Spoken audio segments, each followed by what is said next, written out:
ఎక్కడి నుంచి అండి? సింగనమల కాన్స్టిట్యున్సీ. ఈసారి ఈ ప్రభుత్వ పరిపాలన ఏదైతే ఉందో దాన్ని చూసాక మీకు ఏ విధంగా అనిపించింది? ఇది స్వచ్ఛమైన పాలన, జగనన్న ప్రజల వద్ద పాలన. ఇది జగనన్న ప్రతి ఇంటికి, ప్రతి మనిషికి, ప్రతి కుటుంబానికి సహాయం చేయగలిసిన పాలన, చేస్తున్న పాలన. సంక్షేమ పథకాలన్నీ కూడా సకాలంలో చేరువయ్యాయా? చేరువవుతున్నాయి. టైం టు టైం పడ్డాయా? టైం టు టైం వస్తున్నాయి. ఏ వచ్చాయండి ఇప్పుడు వరకు? అమ్మఒడ్లు ఉన్నాయి, హస్బెండ్ అయినాయి, ఆటో కార్మికులకు పడినాయి, చేనేత కార్మికులకు పడినాయి, డ్వాక్రా ఆశ్రమం అయినాయి, రైతు భరోసాలు వచ్చినాయి. ఇంతకన్నా జగనన్న ఇంకా ఎన్నో చేయగలడు. గత ప్రభుత్వ పరిపాలనకి ఈ పరిపాలనకి తేడా ఏంటండి? అంటే గత ప్రభుత్వం అనే మనం ఆలోచన చేయకూడదు, కానీ ఈ ప్రభుత్వం అయితే సూపర్ అండి. అసలు చంద్రబాబు నాయుడు చాలా మీటింగ్ అసలు అభివృద్ధి లేదంటున్నారు. ఆయన ఏదైనా చేసింటే కదా ఈయన గురించి మాట్లాడేకి. ఆయన చేయనోడు జగనన్న గురించి మాట్లాడకూడదు కదా. ఏదైనా చేసింటే మాట్లాడచ్చు. చేయనుల్లో వాళ్ళకి ఏం తెలుసు? అభివృద్ధి గురించి ఆయనకు తెలియదు. ఆయనకి మతి భ్రమించింది. ఆయన ఏం మాట్లాడుతున్నాడో ఆయనకి తెలియదు.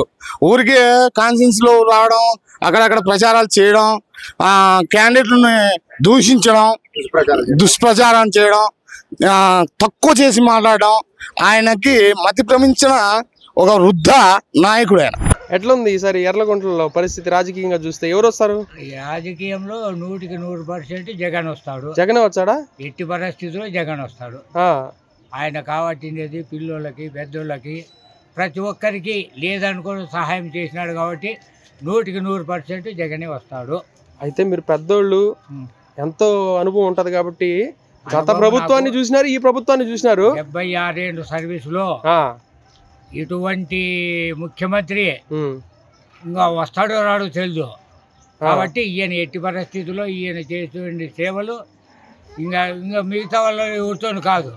కాబట్టి 100% ఖచ్చితంగా జగన్మోహన్ రెడ్డి ముఖ్యమంత్రి. ఇప్పుడు ఆయన ఒక్కడే ఉన్నాడు, కానీ అవతల వైపు చూస్తే ముగ్గురు పొత్తు పెట్టుకొని బీజేపీ, టీడీపీ 30 మంది ఉన్నా కూడా బాధలేదు. 30 మంది ఉన్నా కూడా వచ్చే జగన్. ఎట్టి పరిస్థితిలో జగన్ వస్తాడు 100%. ఇప్పుడు జగన్ ప్రవేశపెట్టిన పథకాలు ఏవైతే ఉన్నాయి, అమ్మఒడి, రైతు భరోసా, వీళ్ళకి లేదనుకోకుండా బీదల, సాదల, కులముల, చిన్న కులం, పెద్ద కులం అనేది లేకుండా ప్రతి ఒక్కరికి సమానంగా చూసుకుంటూ వచ్చే మహానుభావుడు ఆయన. కాబట్టి ఆయన 100% జగన్ ముఖ్యమంత్రి ఖచ్చితంగా అవుతాడు.